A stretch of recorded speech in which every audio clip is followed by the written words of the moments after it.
সব বন্ধুসকল মোৰ ঘৰ হৈছে লখিমপুৰত আৰু মই ইয়াক লৈ বহুত বেছি প্ৰাউড ফিল কৰোঁ কাৰণ ইমান এখন ধুনীয়া ঠাই প্লাস কোনো হাই হুলস্থুলো নাই কিন্তু একেদিন এটা লৰাই সোশ্যাল মিডিয়াত লখিমপুৰৰ নাম বদনাম কৰিবলৈ লাগিছে এটা সুধিব বিচাৰিছো জুবিন গাৰ্গ এটা মদাহি এটা ফটুৱাই মঞ্চত উঠি পেলাই যি মদ খাই পেলাই মাতলামি কৰে নমস্কাৰ বন্ধুসকল মই সমুদ্ৰ কাজল আৰু স্বাগতম জনাইছো আপোনালোকক আমাৰ ইউটিউব চেনেলৰ অন্য এটা ভিডিঅ'লৈ মানে বন্ধুসকল কিছুমান মানুহ থাকে ন যাৰ সৰুৰে পৰা টিভিত ওলাবলৈ মন থাকে এইজনো তেনেকুৱা এজনে পণ্ডিত মুঠতে কিবা কিবি কৈ হলেও টিভিত এবাৰ ওলাব লাগে তাতে অকমান ষ্টেণ্ডাৰ্ড দেখিবলৈ যিমান যি ইংলিছ মুখত আহে হু is Zubeen Garg how is Zubeen Garg what is Zubeen Garg সব কৈ দিয়ক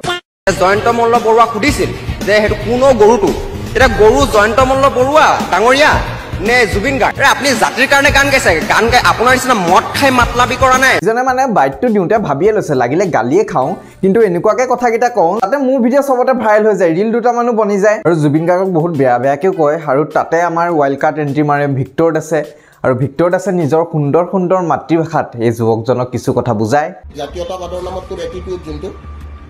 এটিটিউডটো চেঞ্জ কৰিবি নাই হেতু এটিটিউড কেনেকৈ চেঞ্জ হ'ব তোৰ এটোৱে শুন তোক মই কি কৈ আছো শুন কেলা তই জাতীয়তাবাদৰ নাম লৈ কিনে তোৰ এই দম্ভালি নেদেখাবি তোতকে বয়সত ডাঙৰ এইখিনি মৰ্যাদা ৰাখিবি তই কিন্তু এটা ল'ৰাজনৰ খজতি কম নহয় এজনে মিডিয়াৰ আগত আকৌ এটা বাইট দিয়ে আৰু এবাৰ জুবিন গাৰ্গৰ লগতে ভিক্টৰ দাসকো কয় হু is Victor Das Zubeen Garg who is Zubeen Garg who is Victor Das কি ডন ভিক্টৰ দাস কি গুণ্ডা নি ভিক্টৰ দাস পেটা কি লাইভত আহি পেলাই মদ খাই ভাং খাই অপেন হেয়াৰ ছাত্ৰ ছাত্ৰীক শিক্ষা দিছে ভাই তই সব জানই ভিক্টৰ দাসৰ কথা যে ষ্টুডেণ্টক পঢ়ায় এজন টিচাৰ গালি দিয়ে তাৰপিছতো কৈছো হু ইজ ভিক্টৰ দাস মানে এজনে ইংলিছৰ অকল দুটা শব্দই জানে হু আৰু ইজ আৰু যাকে কথা ক'ব লগা হয় সেই হু ইজৰ পিছত তেওঁৰ নামটো লগাই দিয়ে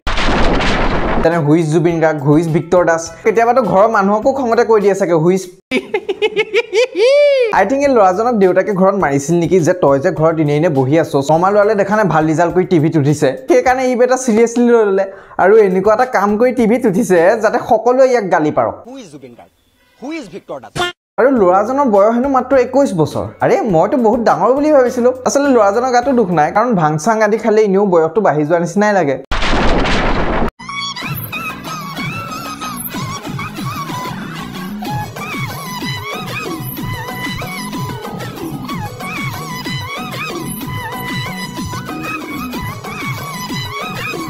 এইজনে সিগনেচাৰ মিলত পিএইচডি কৰি থৈছে আৰু এইজনে পৃথিৱীত অকল এটা কাৰণে অৱতাৰ লৈছে সিগনেচাৰ মিক্স কৰিবলৈ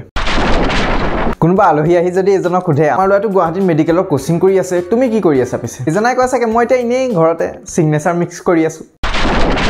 কোচিং কৰাজনেও গুৱাহাটীত তাকে কৰি আছে সেইটো বেলেগ কথা বাৰু বন্ধুসকল এই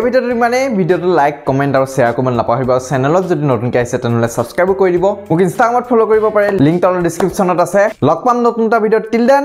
বাই